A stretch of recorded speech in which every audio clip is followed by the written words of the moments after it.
Choosing between Xfinity Mobile and AT&T can feel like decoding a secret language, so let's simplify it. First, price. Xfinity Mobile often wins if you're already an Xfinity Internet customer, offering cheaper plan options. AT&T generally has more premium, unlimited data plans. Compare the cost of your specific data needs on each site. Network coverage is key. Xfinity Mobile uses Verizon's network, while AT&T uses its own. Check coverage maps for your frequently visited areas.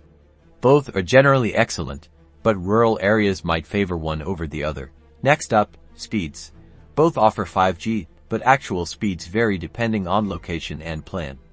Check user reviews and speed test data in your area. Also, consider data deprioritization.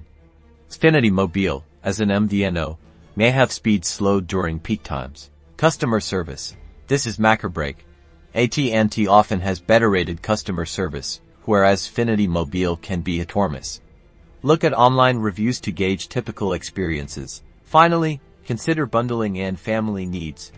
Xfinity Mobile excels at bundling with Xfinity Internet. AT&T offers advantages for families with multiple devices, sometimes providing entertainment perks. So, the best carrier, it depends entirely on your needs. Price, coverage, speed, customer service, and family needs are all factors to weigh. Do your research and pick the best fit for you.